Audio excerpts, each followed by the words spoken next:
ಮೊದಲ ಸಿಸಿಎಸ್ ಸಭೆ ಇದು. ದೆಹಲಿಯಲ್ಲಿ ಭದ್ರತಾ ಸಂಪುಟ ಸಮಿತಿಯ ಸಭೆ. ಪ್ರಧಾನಮಂತ್ರಿಗಳ ನೇತೃತ್ವದಲ್ಲಿ ನಡೆಯುವಂಥ ಸಭೆ ಇದು. ಈ ಸಭೆಯಲ್ಲಿ ಅನೇಕ ಅಂಶಗಳನ್ನು ಚರ್ಚೆ ಮಾಡಲಾಗುತ್ತೆ. ಆಪರೇಷನ್ ಸಿಂಧೂರ ಬಳಿಕ ಮೊದಲ ಸಭೆ ಇದು.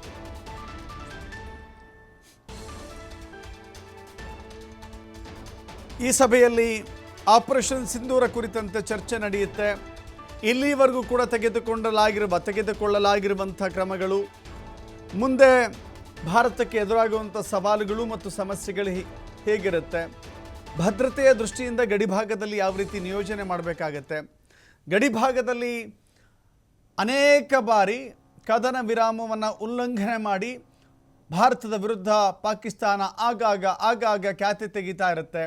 ಅದಕ್ಕೊಂದು ಶಾಶ್ವತವಾದಂಥ ರೀತಿಯಲ್ಲಿ ಪರಿಹಾರವನ್ನು ಹೇಗೆ ಕಂಡುಕೊಳ್ಳಲಿಕ್ಕೆ ಸಾಧ್ಯ, ಕಾಶ್ಮೀರದ ವಿಚಾರದಲ್ಲಿ ಉಗ್ರರ ಅಟ್ಯಾಕ್ಗಳಿದ್ದಾವಲ್ಲ, ಕಾಶ್ಮೀರದ ವಿಚಾರದಲ್ಲಿ ಉಗ್ರರ ಅಟ್ಯಾಕ್ಗಳನ್ನು ಹತ್ತಿಕ್ಕಬೇಕು ಅಂತ ಹೇಳಿದ್ರೆ, ಉಗ್ರರನ್ನು ಶಾಶ್ವತವಾಗಿ ನಮ್ಮ ಗಡಿಯಿಂದ ಆಚೆ ಹಾಕಬೇಕು ಅಂತ ಹೇಳಿದ್ರೆ ಏನೆಲ್ಲ ಕ್ರಮಗಳನ್ನು ತೆಗೆದುಕೊಳ್ಬೇಕು, ಹೀಗೆ ಅನೇಕ ಅಂಶಗಳಿದ್ದಾವೆ. ಹೀಗಾಗಿ ಭದ್ರತಾ ಸಂಪುಟ ಸಮಿತಿಯ ಸಭೆ ಇವತ್ತು ನಡೆಯುತ್ತೆ, ಭಾಳ ಗಮನ ಸೆಳೀತಾ ಇದೆ.